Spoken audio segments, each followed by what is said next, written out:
Bismillahirrahmanirrahim. Assalamualaikum warahmatullahi wabarakatuh. Waalaikumsalam warahmatullahi wabarakatuh. Alhamdulillahirabbil alamin. Iyyaka na'budu wa iyyaka nasta'in. Asyhadu an la ilaha illallah, asyhadu anna Muhammadar Rasulullah. Allahumma shalli wa sallim wa barik ala Rasulillah Sayyidina wa Maulana Muhammad wa ala alihi wa sahbihi ajma'in. Subhanaka la ilma lana illa ma 'allamtana innaka antal alimul hakim. Jamaah Surau Babul Jannah dan warga komplek Dinasti Indah yang kami muliakan dan senantiasa dirahmati Allah.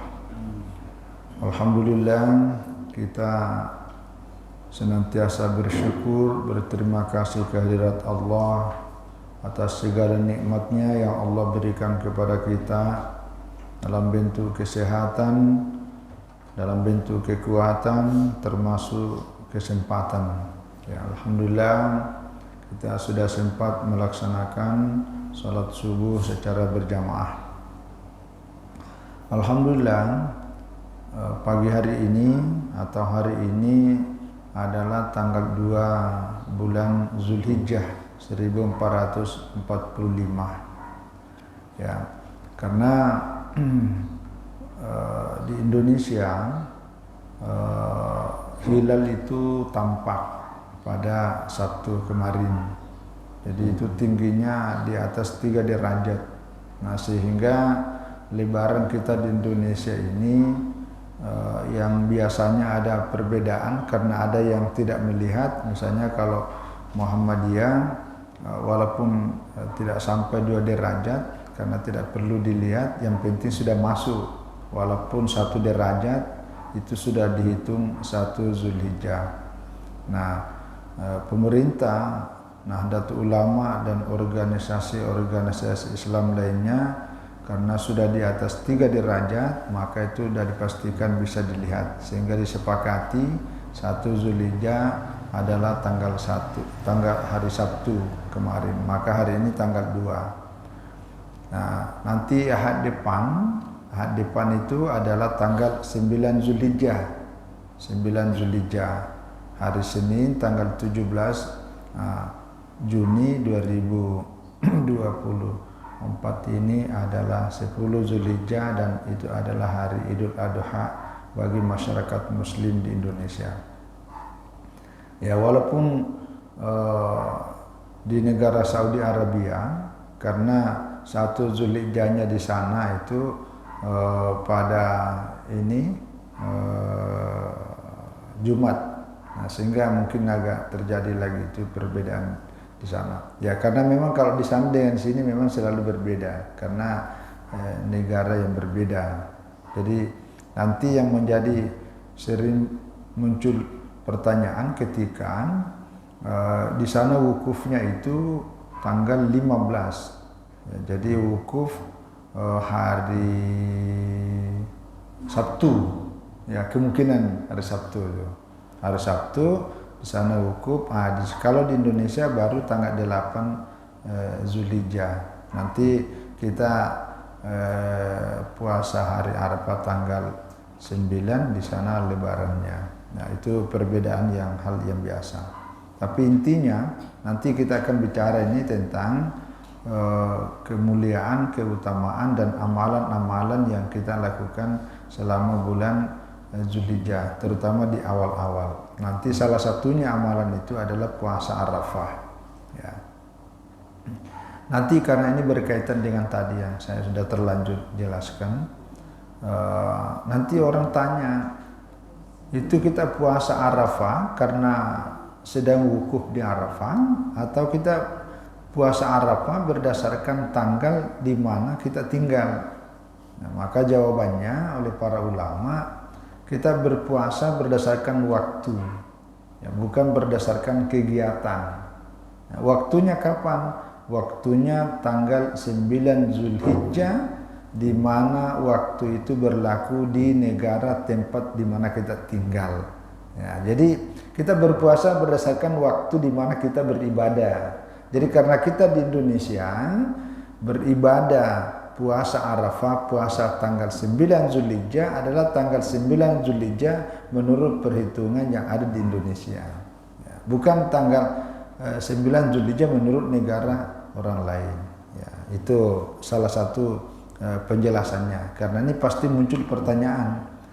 Nanti kita puasa Arafah ini sementara sudah tidak ada kegiatan wukuf haji di Arafah. Itu kan pertanyaan sering muncul.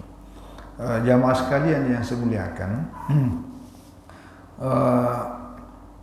di antara sekian bulan yang ada di dalam Islam, dari 12 bulan itu salah satu di antaranya bulan yang sangat mulia dan menjadi media wasilah untuk kita bisa menjadi mulia, baik mulia di sisi manusia maupun mulia di sisi Allah.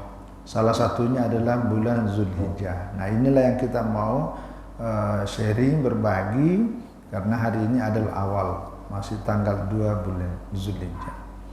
Salah satu dalil yang dijadikan dasar oleh para ulama mengenai adanya beberapa bulan yang mulia di dalam Islam itu ada pada surat At-Taubah ayat 36. Ya.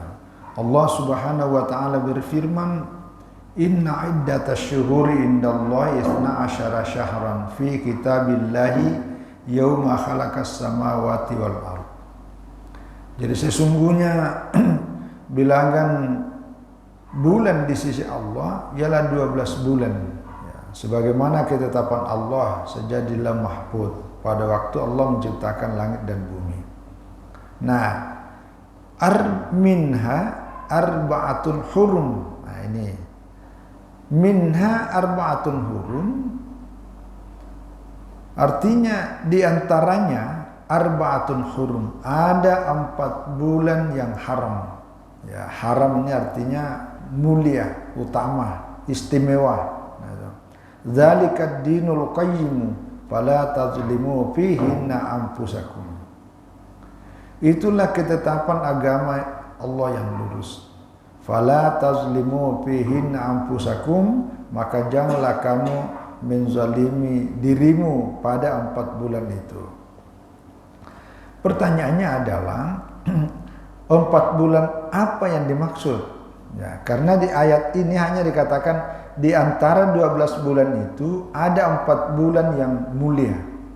Nah, di Al-Quran ini tidak ada penjelasannya, keterangannya secara rinci. Lalu siapa yang menjelaskan? Yang menjelaskan adalah Rasulullah Shallallahu Alaihi Wasallam. Dalam hadis yang diriwayatkan oleh Imam Bukhari, beliau bersabda, yang dimaksud 4 bulan di dalam ayat ini, pertama adalah bulan Zulkaidah. Nah, jadi bulan Zulkaidah yang kemarin sudah lewat, itu adalah termasuk bulan yang mulia. Yang kedua adalah bulan Zulhijjah. Inilah yang ada sekarang. Yang ketiga adalah bulan Muharram. Jadi nanti ini, karena bulan Zulhijjah ini kalau dalam hitungan Masehi adalah bulan Desember, akhir tahun, bulan akhir tahun. Nanti Muharram itu adalah awal tahun Hijriah, dan Muharram adalah salah satu di antara bulan yang mulia sebagaimana disebutkan dalam hadis ini. Nah, baru yang keempat ada bulan Rajab. Nah, jadi sekali lagi oleh Al-Quran menyebutkan 4 bulan yang mulia itu yang kemudian dijelaskan lebih jelas oleh Rasulullah Shallallahu Alaihi Wasallam. Pertama adalah bulan Zulkaidah, yang kedua adalah bulan Zulhijjah, yang ketiga adalah bulan Muharram, dan yang keempat adalah bulan Rajab. Nah, apa kemuliaannya? Di dalam ayat ini, selain menegaskan bahwa itu adalah 4 bulan yang haram, bulan mulia, ada kalimat yang mengatakan fala tazlimu fihinna anfusakum. Janganlah kamu menganiaya diri kamu sendiri pada 4 bulan itu. Nah, ada yang nanya, kenapa yang dilarang menganiaya diri sendiri pada 4 bulan? Padahal semua waktu dalam 12 bulan itu tidak diperkenankan untuk menganiaya diri kita. Tetapi di dalam ayat ini secara khusus dikatakan selama dalam 4 bulan jangan menganiaya diri kamu sendiri. Itu. Nah, kalimat ini menunjukkan bahwa ada kemuliaan tersendiri pada 4 bulan ini sehingga kita tidak diperkenankan untuk menganiaya diri kita. Apa yang dimaksud dengan menganiaya diri sendiri? Salah satu penjelasan para ulama bahwa yang dimaksud menganiaya diri sendiri adalah ketika kita melakukan kemaksiatan. Gitu. Jadi kalau kita melakukan dosa di 4 bulan ini itu adalah menganiaya diri kita, ya. Ya, terutama kalau dalam bahasa ilmu tasawuf, kalau kita berbuat dosa itu sama dengan mengotori hati dan jiwa. Jadi hati kita, jiwa kita dikotori. Kalau jiwa dan hati kita kotor, maka itu kemudian susah, ya, bahkan tidak bisa berkomunikasi dengan baik dan benar kepada Allah. Karena yang berkomunikasi itu melakukan hubungan kepada Allah itu bukan fisik, bukan jasmani yang kelihatan casingnya ini bukan, tapi yang ada adalah dalam hati kita ini. Karena itulah yang merasakan. Jadi rasa, ya rasa. Kalau yang ini adalah alat, ya. Jadi fisik ini kita pakai untuk beribadah kepada Allah. Jadi maka para ulama yang sangat dihati-hatikan itu adalah jangan sampai hati kita kotor, ya. Jangan sampai hati kita menjadi tebal penghalang antara kita dengan Allah Subhanahu wa taala. Maka begitu melakukan kemaksiatan, begitu melakukan kedurhakaan, maka itulah menjadi penyebab. Nah, itulah yang dimaksud dengan zalim. Itu. Zalim itu bahasa Arab. Bahasa terjemahannya adalah gelap, hitam. Jadi begitu makin banyak kezaliman, penganiayaan yang kita lakukan, ya, baik diri kita ataupun diri orang lain, itu makin gelap hubungan kita dengan Allah Subhanahu wa taala. Jadi sekali lagi inilah ayat yang menjadi dasar bahwa ada 4 bulan yang mulia. Nah, nanti bagaimana supaya kita tidak menganiaya diri kita? Maka itulah yang dijelaskan oleh para ulama bahwa kebaikan-kebaikan sekecil apapun di 4 bulan ini itu Allah akan lipat gandakan melebihi, ya, pahalanya, nilainya dibanding daripada waktu-waktu yang lain. Itu. Nah, itulah kelebihannya. Jadi sejak Zulkaidah, kemudian bulan ini, bulan Zulhijjah, kemudian bulan Muharram dan bulan Rajab, itu kesempatan untuk memperbanyak pundi-pundi amal kebaikan. Itu karena dilipat gandakan melebihi daripada yang lainnya. Kalau amalan agama ini secara umum, setiap satu kebaikan yang kita lakukan, Allah lipat gandakan paling sedikit 10 kali lipat. Itu paling sedikit. Nanti kalau dalam keadaan-keadaan tertentu, Allah lipat gandakan lebih daripada yang lain. Itu bisa 70, bisa 700, 7.000 dan seterusnya. Ya, hanya Allah yang tahu. Yang intinya adalah kita memanfaatkan momentum kemuliaan itu. Yang kedua, ini juga menunjukkan bahwa ada waktu-waktu tertentu di mana itu ikut mempengaruhi amalan kebaikan kita sehingga kita menjadi istimewa, menjadi mulia. Itu berdasarkan waktu. Nah, seperti yang dijelaskan ini, itu waktu bulan Zulkaidah, waktu bulan Zulhijjah, waktu bulan Muharram dan waktu bulan Rajab. Ya, kalau bulan Ramadan itu tersendiri dan itu sudah pasti juga satu keistimewaan tersendiri. Nah, ada juga orang mulia, amalan yang mulia karena berdasarkan tempat. Nah, inilah berlaku di Masjidil Haram. Ya, Masjidil Haram, Masjid Nabawi Madinah dan Masjid Al-Aqsa. Orang kalau beribadah di sana, sekali beribadah di Masjidil Haram, satu kali salat itu lebih mulia daripada 100.000 salat di tempat-tempat yang lain, termasuk kita di Punta. Itu karena tempatnya, Begitu juga di Madinah.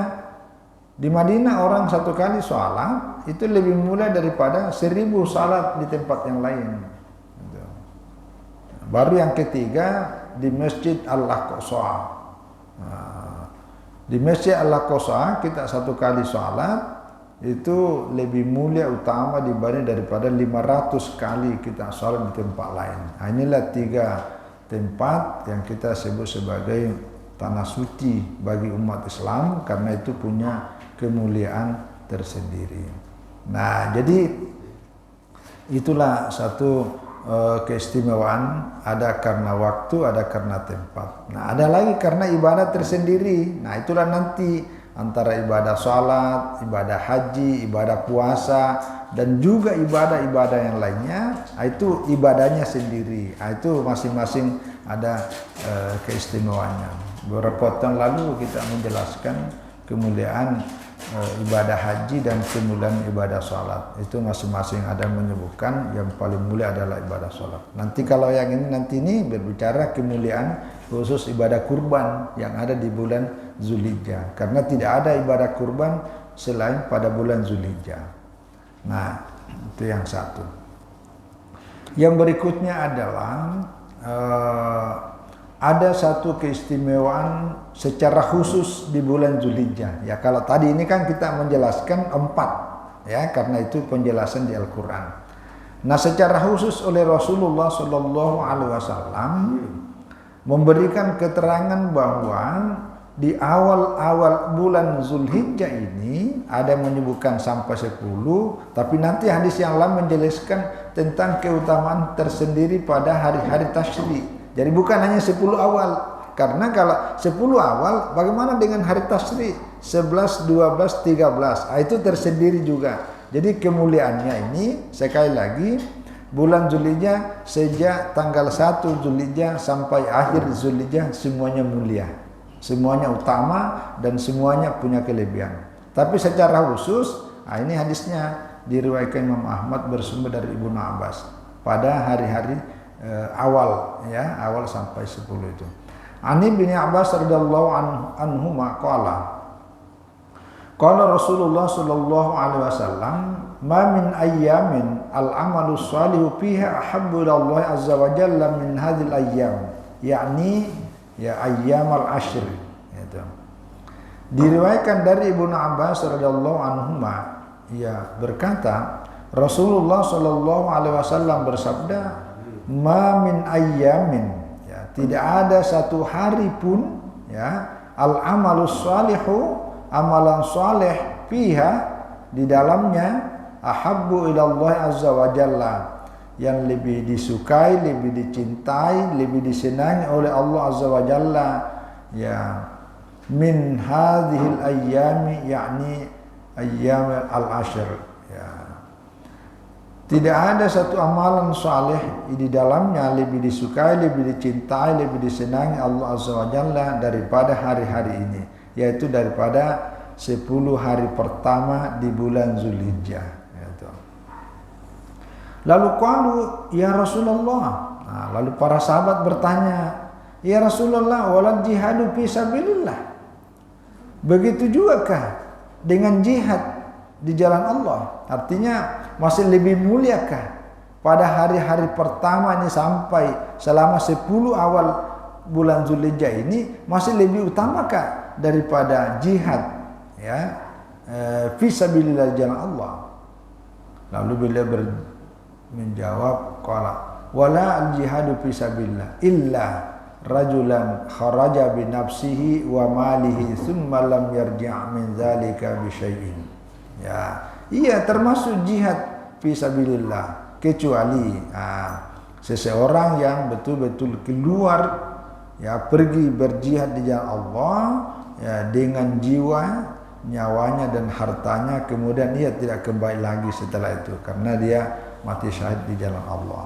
Nah, inilah, ya, salah satu di antara dalil yang dijadikan dasar oleh para ulama bahwa pada awal Zulhijjah ini tanggal 1, 2, 3, 4, 5, 6, 7, 9, 10, selama awal-awal 10 hari ini mempunyai keistimewaan tersendiri dibanding daripada bulan-bulan lainnya. Jadi secara khusus ditegaskan sini. Nah, nanti amalan-amalan apa ya secara umum selama pada awal-awal Zulhijjah ini ya itu ditingkatkan kuantitas ya tensi dan semangat beramal beribadah selama bulan awal-awal Zulhijjah ini. Baik amalan ibadah dalam hal ini memperbanyak sholat-sholat sunnah, begitu juga yang sempat dan tidak ada halangan untuk memperbanyak puasa-puasa sunat, begitu juga yang punya kelebihan harta memperbanyak sedekah, memperbanyak membantu orang yang misalnya tidak punya kelebihan dalam hal harta, tapi mungkin kesempatan yang bisa kita gunakan untuk saling membantu dengan yang lain. Semua kebaikan yang ada semenjak kita ada kesempatan ini, maka ini adalah momentum yang sangat bagus gitu. Jadi termasuk memperbanyak zikir, memperbanyak doa, memperbanyak sholawat, terutama memperbanyak istighfar ya, karena ya kita manusia ini adalah makhluk yang tidak bisa lepas yang dari yang namanya kesalahan dan khilaf. Maka istighfar itu adalah hiasan yang paling utama dalam diri kita ya. Bahkan kalau dalam hadis tadi ini kan dibandingkan dengan jihad ya, itu termasuk juga, cuma yang tidak bisa tandingin nilainya adalah orang yang betul-betul pergi berjihad dan tidak kembali lagi sama sekali karena wafat mati syahid di dalam medan peperangan. Jadi jihad yang dimaksud di sini bukan jihad yang secara umum ya, tapi jihad yang turun ke medan peperangan dalam rangka menegakkan agama Allah ya, karena berperang melawan ya kebatilan ya. Dan secara khusus bagi orang yang sama sekali tidak kembali ya karena mati di jalan Allah gitu. Nah, itu yang kedua. Baru yang ketiga, ada lagi hadis yang secara khusus menyebutkan tentang zikir apa yang selama awal-awal 10 awal Zulhijjah ini. Ini diriwayatkan juga Imam Ahmad, bersumber dari sahabat Abdullah ibn Umar. Anin Nabi sallallahu alaihi wasallam qala, Rasulullah sallallahu alaihi wasallam bersabda, "Ma min ayyamin," tidak ada satu hari a'zamu indallahi yang lebih agung ya, lebih besar pahalanya di sisi Allah, wala habbu ilaihi minnal amali fihinna min hadhil ayyami al-ashr. Ini bersama ya.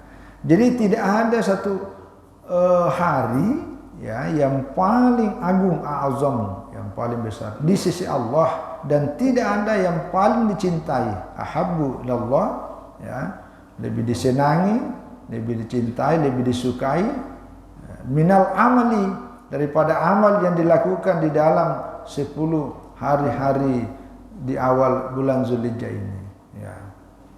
Fa'akthiru fihinna minat tahlil wat takbir wat tahmid. Ini maka perbanyaklah ya kalian membaca tahlil la ilaha illallah wat takbir Allahu akbar wat tahmid dan tahmid, yaitu walillahil hamd.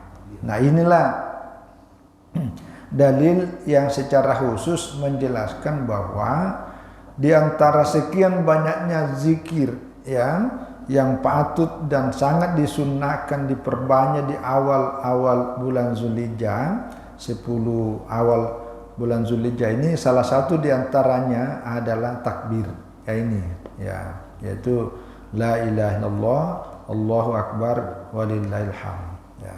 Jadi kalau ini kalau kita di Indonesia ini kan memang belum terbiasa itu ya. Jadi kita biasanya bertakbir itu nanti kalau tanggal 9 Zulhijjah, begitu selesai lepas asar dan sudah masuk waktu maghrib, disitulah kita mulai bertakbir, Allahu akbar Allahu akbar Allahu akbar, La ilaha illallah wallahu akbar. Allahu akbar walillahil hamd. Nah, ini sebenarnya kalau berdasarkan hadis seperti ini itu disunatkan takbiran ini sejak masuk Zulhijjah. Jadi dari kemarin. Cuma kita belum terbiasa. Nanti kalau kita takbiran di masjid ini, nanti orang pada ada apa nih?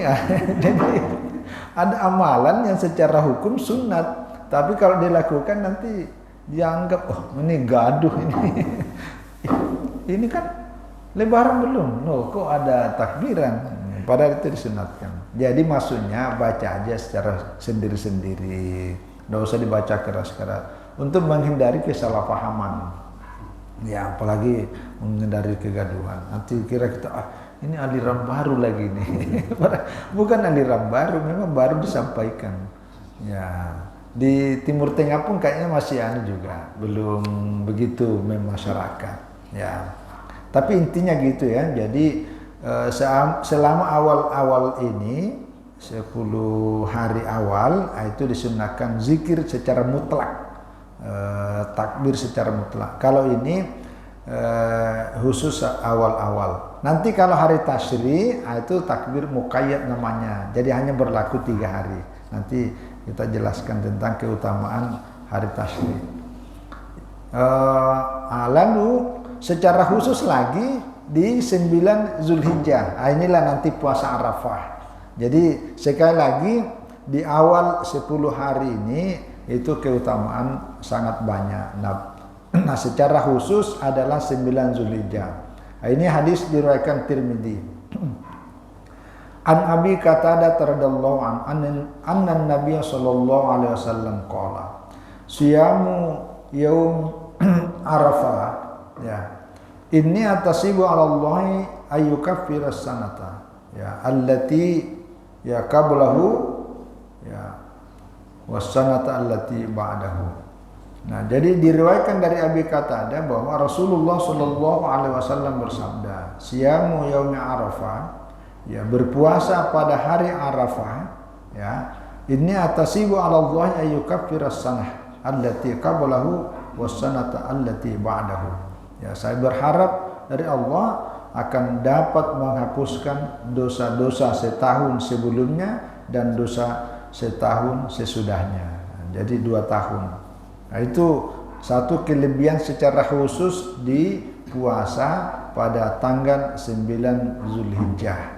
Jadi 1 tahun yang lewat dosa kita diampuni dan dosa 1 tahun akan datang. Ya, maksudnya gini, salah satu penjelasannya bagaimana cara diampuni dosa yang belum kita lakukan. Nah, kalau misalnya 1 tahun akan datang sebelumnya, yang dimaksud di situ adalah Allah akan memelihara kita sehingga terpelihara diri untuk melakukan dosa. Itu. Jadi kita dikekang ya, diberikan semacam pengawalan ketat sehingga kita tidak terlalu menggampangkan dan memudahkan ya melakukan dosa ya. Kalaupun misalnya karena manusia sekali lagi ya banyak faktor, terutama dari faktor nafsu, faktor lingkungan, faktor macam-macam sehingga orang lain sehingga kita tetap berbuat dosa, maka salah satu di antara bentuk pemeliharaan diri kita dari Allah itu ya tetap kita melakukan tetapi tidak sampai melakukan dosa yang begitu sangat fatal, apalagi membuat kita mati dalam keadaan sedang berbuat dosa yang namanya su'ul khatimah. Itu yang kita jaga betul, terpelihara dari Allah sehingga kita justru meninggal wafat dalam keadaan husnul khatimah. Nah, jadi itu penjelasannya bahwa dosa kita diampuni akan datang, maksudnya kita dipelihara oleh Allah. Itu. Jadi sekali lagi inilah kelebihan puasa Arafah. Nah, puasa Arafah ini disunatkan secara hukum oleh penjelasan para ulama fikih adalah bagi orang yang tidak sedang melaksanakan ibadah haji, khususnya yang ada di Arafah di sana. Jadi yang Arafah di sana dia mendapatkan nilai pahala tentu melalui ibadah hajinya. Karena orang kalau sedang berada di Arafah itu suatu kemuliaan tersendiri. Ya, jadi kita berpuasa, dia berzikir di Arafah itu bisa nilainya lebih utama karena itu tadi tempatnya, ya, tempatnya. Kalau kita ini puasa Arafahnya tanggal 9 Zulhijjahnya. Ya, jadi sekali lagi masing-masing ya Allah memberikan kemuliaan tersendiri, terutama bagi kesempatan masing-masing. Jadi bagi kita di luar wukuf, bagi orang yang tidak wukuf, bagi orang yang tidak haji, maka satu keutamaan yang bisa kita lakukan adalah puasa pada Arafah, ya, yaitu puasa tanggal 9 Zulhijjah berdasarkan waktu tempat di mana kita berpuasa. Jadi karena kita berpuasa di Indonesia, ya waktunya berdasarkan hitungan Hijriah yang ada di Indonesia. Itu. Lalu ini pada tanggal 9, ya. Kalau nanti ini kena hari tadi itu Ahad ya, Ahad ya. Jadi nanti kalau lebih utama lagi kalau pas bertepatan hari Senin, bertepatan hari Kamis misalnya ya, maka itu pahalanya lebih banyak lagi. Lalu secara khusus lagi pada tanggal 10, inilah amalan tentang kurban. Ya, amalan kurban. Ya. Ini kalau dalil kurban itu saya kira sudah sangat populer karena itu didasarkan dari Al-Qur'an. Fasholli li rabbika wanhar. Itu dasarnya. Jadi Allah merintahkan kita fasholli li rabbika, maka hendaklah salat karena Tuhanmu. Salat yang dimaksud penjelasan para ulama adalah salat Idul Adha. Wanhar. Nah, setelah salat itu wanhar maka berkurbanlah. Inilah kurban ya, yang setiap tahun kita melaksanakannya, menyembelih hewan kurban sesuai yang disyariatkan. Lalu di antara kemuliaan ibadah kurban dengan ibadah-ibadah sosial, ibadah-ibadah sedekah dan ibadah-ibadah lainnya, itu dijelaskan tersendiri oleh Rasulullah SAW. Salah satu di antaranya hadis riwayat Tirmidzi yang bersumber dari Aisyah radhiyallahu anha. Anna Rasulullah sallallahu alaihi wasallam qala, bahwa Rasulullah sallallahu alaihi wasallam bersabda, ma amila adamiyun min amalin ya yauman nahr yahabbu ila Allah min ihraqid dami, ya, bahwa tidak ada satu amalan yang dilakukan oleh anak cucu Adam, maksudnya oleh manusia secara khusus bagi kita umat Islam, ya, pada hari nahar. Ya, hari nahar ini adalah pada hari Idul Adha 10 Zulhijjah. Ya, ahabbu ilallah yang lebih dicintai ya di sisi Allah min ihraqid dami, ya, yang lebih dicintai di sisi Allah daripada ihraqid dam, mencurahkan darah. Maksudnya itu penyembelihan. Ya, penyembelihan. Makanya Adam itu artinya menumpahkan darah, tapi darah hewan, bukan darah manusia. Innaha la ta'ti yaumal qiyamati. Ini nih kelebihannya ini. Jadi maksudnya tadi ini pada hari Idul Adha itu dari sekian amalan yang banyak, amalan yang begitu banyak, maka yang paling mulia itu adalah menyembelih hewan kurban. Itu maksudnya. Itu maksudnya. Ya. Innaha la ta'ti yaumal qiyamati. Nanti hewan kurban itu yang tadi kita kurbankan itu, penyembelihan itu akan datang, la ta'ti, benar-benar akan datang. Itu la ta'ti, lanya itu la ta'kid, benar-benar pasti akan datang pada hari kiamat bi kuruniha. Ya, kurun itu tanduk, artinya binatang yang kita kurbankan sembelih itu akan datang nanti lengkap, ya, dengan tanduknya, wa asy'ariha, dengan bulu-bulunya, wa azlafiha, dan kuku-kukunya. Wa annad dama la yaka'u minallahi bimakanin qabla ay yaka'a minal ardi fatibu biha nafsa. Nah, wa annad dama, jadi tadi ini bahwa hewan yang kita sembelih kurbankan itu nanti akan datang secara utuh dan lengkap, tidak ada satu pun yang menempel pada badan hewan itu yang hilang. Nah, nanti dalam penjelasan ulama-ulama yang lain Itu dalam untuk menguraikan hadisnya ini, itulah yang banyak beberapa kitab menjelaskan bahwa nanti hewan itu akan menjadi jembatan, ya, kendaraan untuk menuju surga. Itu banyak penjelasan para ulama ketika memberikan komentar terhadap hadis-hadis seperti ini. Kalau ini kan hanya dikatakan datang, itu. Ini nanti datang menjadi saksi, termasuk setiap helai bulu rambut dari hewan yang kita sembelih itu setiap lembar itu akan menjadi satu kebaikan. Jadi bikulli sya'ratin hasanah, setiap bulu yang ada dalam hewan kurban itu akan menjadi kebaikan bagi orang yang berkurban.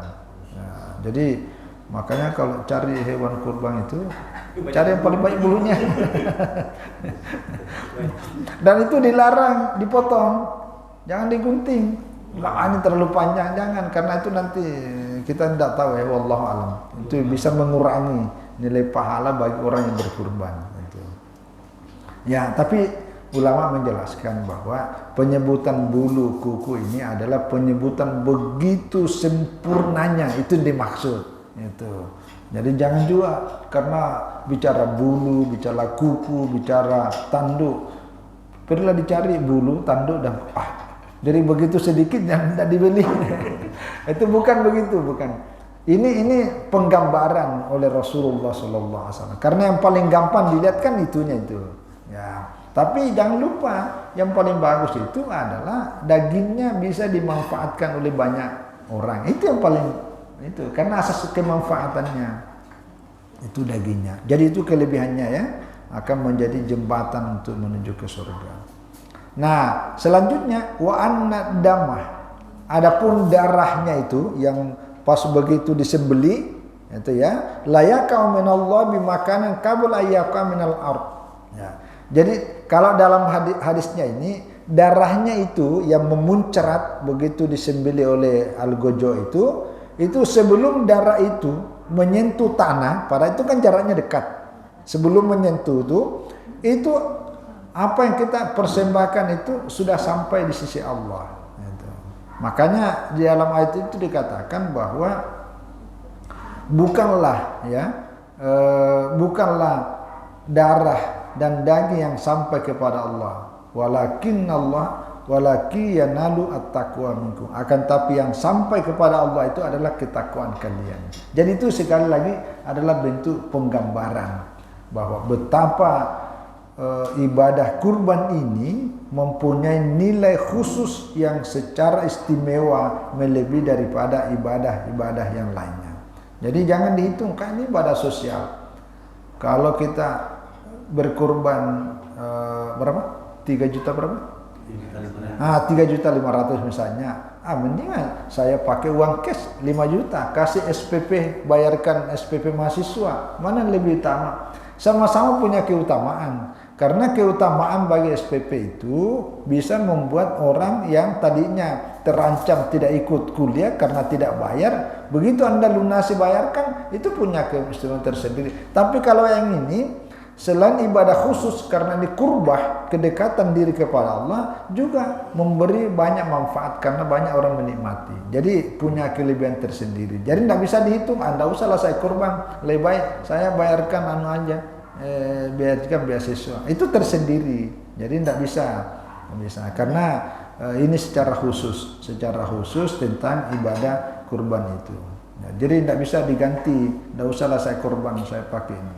Kata saya selalu ingat ketika Pak Kures ditanya, boleh nggak saya tidak mengakikahkan anak saya? Kan kalau akikah itu kan ibadah khusus untuk motong kambing kurban. Dia tanya, boleh nggak kalau kurban kambing kan sedikit sekali, beli kambing cuma berapa kambingnya? 3 juta lah, 3 juta, katakanlah 3 juta. Kalau 2 ekor katakan 6 juta atau 7 juta. Lebih baik saya panggil anak yatim atau saya datang ke panti asuhan bawa uang 20 juta sebagai niat untuk akikah anak saya. Gitu.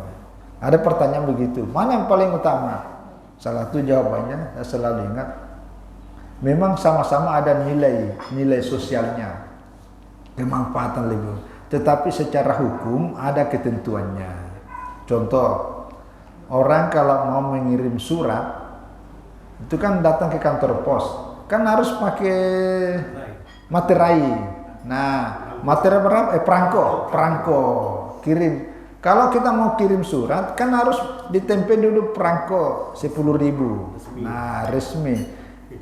Lalu kemudian ada juga yang datang, dia tidak beli perangko, uang 10.000 ditempel di surat. Kira-kira mau nggak kantor pegawai kantor pos mengantarkan suratnya? Itu tidak mungkin diantar, walaupun sama-sama 10.000. Nah, jadi sama-sama kita lihat nilai 10.000-nya, tetapi ada hukum dan ketentuannya yang berbeda. Pasti yang diantar oleh pegawai kantor pos adalah yang sesuai aturannya, mekanismenya adalah menggunakan perangko. Kalau ditempel uang 10.000 tidak mungkin diantar.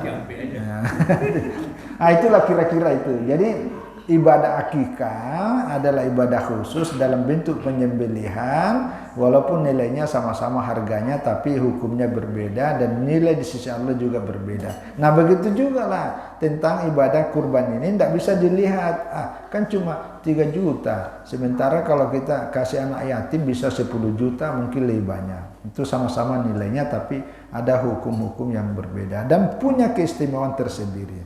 Jadi sekali lagi, bahkan di sini ada sambungan yang terakhir, fatibu biha nafsan. Ya, apa artinya fatibu biha nafsan? Artinya bersihkanlah jiwamu dengan kurban itu. Jadi dengan berkorban jiwa kita bisa menjadi semakin bersih. Salah satu bersihnya adalah membersihkan diri dari sifat kikir, ya, karena kerelaan kita berkorban itu. Jadi ini keistimewaan secara khusus untuk ibadah kurban. Nah, jadi sekali lagi, nah ibadah kurban ini kalau dalam hadis ini kan tadi disebutkan hanya tanggal 10. Nah, tapi dalam prakteknya hadis Rasulullah SAW dipraktekkan dan juga disabdakan dalam hadis yang lain bahwa selama hari-hari tasyrik adalah hari-hari pemotongan hewan kurban dan menjadi hari-hari, kalau bahasa kita itu hari pesta. Maka tidak boleh kita berpuasa pada hari raya Idul Adha termasuk Idul Fitri. Nah, yang kedua tidak boleh berpuasa selama hari-hari tasyrik. Jadi tanggal 11, 12, 13 Zulhijjah. Jadi nanti kalau kita puasa Lebaran pada hari Senin, maka Selasa itu hari pertama, hari Rabu hari kedua, hari Kamis terakhir. Nah, jadi ini khusus untuk kita pesta hari tasyrik. Nah, itu satu kemuliaan tersendiri, ya, karena Rasulullah SAW diperhatikan sebagai bagian dari kegembiraan pada saat-saat Idul Adha dan 3 hari. Nah, selain penyembelihan, itulah disunatkan kita takbir itu. Ya, nanti ayatnya itu, tidak saya cantumkan sini. Jadi wadhkurullah fi ayyamin ma'dudat. Nah, sebut berzikirlah kepada Allah pada hari-hari yang ditentukan. Hari-hari yang ditentukan, salah satu penjelasannya para ulama adalah hari tasyrik 11, 12 dan 13. Itulah kita bertakbir. Itu. Beda kalau Idul Fitri. Kalau Idul Fitri kan tidak, ya, tidak begitu naik ke atas mimbar khatib baca khutbah, semenjak itulah tidak ada takbir. Tapi kalau Idul Adha, itu kita bertakbir karena itu bagian dari syiar, ya, bagian dari syiar dan bagian yang tidak terpisahkan dengan ini penyembelihan. Karena kalau kita menyembelih bacanya juga takbir itu. Jadi sekali lagi saya kira ini tentang amalan. Oh ya, ada satu lagi berkaitan dengan tidak boleh memotong itu, ya, ini sunat, ya, termasuk kalau di sini secara umum mayoritas ulama menyebutkan sunat, ya. Jadi Imam Malik, Imam Syafi'i dan sebagian ulama dari mazhab Hambali, al-mustahabu li muridi at-tadhiyah idza dakhala alaihi asyurul hijjah, ya, Allah yahluka sya'rahu. Jadi bagi orang yang sudah berniat untuk berkurban, itu disunatkan ya untuk tidak memotong rambut, tidak memotong kuku dan tidak memotong bulu-bulu yang lainnya ya, kecuali darurat. Kalau misalnya ada sesuatu yang membuat dia tidak melakukan, maka itu ya itu secara umum dianggap bagian daripada sunnah ya, kecuali ada sebagian ulama Ahmad ibnu Hambal yang mengharamkan ya, jadi haram hukumnya. Itu sebagian dalam pandang ulama mazhab Ibnu Hambal. Nah, beda kalau mazhab Abu Hanifah. Abu Hanifah itu tidak ada hukumnya ya, karena larangan sebenarnya ini kalau dalam konteks penjelasan mazhab Imam Abu Hanifah, ulama mazhab Abu Hanifah itu konteksnya bagi orang yang sedang ihram. Nah, itu yang haram. Tapi bagi di luar itu enggak ya. Dalam mazhab Syafi'i ya sama tadi, karena makruh. Ya, jadi bukan haram tapi makruh. Lawannya makruh adalah sunat ya, itu sama aja. Makanya mayoritas itu.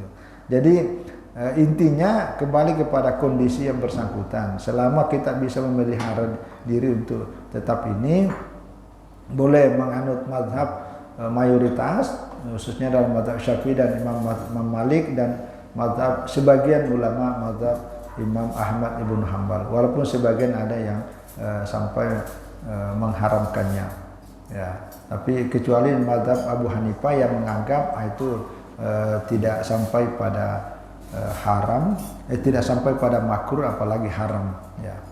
Jadi saya kira ini mudah-mudahan bisa menambah sedikit kaitannya dengan menyambut bulan Zulhijjah sebagai bulan yang mulia. Kepada Allah Subhanahu wa taala mari kita senantiasa berdoa, bermunajat, semoga kita senantiasa berikan kesehatan, kekuatan, umur panjang, terutama hidayah, sehingga kita bisa memelihara diri, khususnya di dalam memanfaatkan momentum bulan-bulan yang mulia, Zulhijjah, bulan Muharram, dan bulan Rajab, dan bulan Zulqa'dah akan datang. Saya kira itu, terima kasih dan mohon maaf. Wallahu a'lam bishawab. Wassalamualaikum warahmatullahi wabarakatuh. Untuk kita mau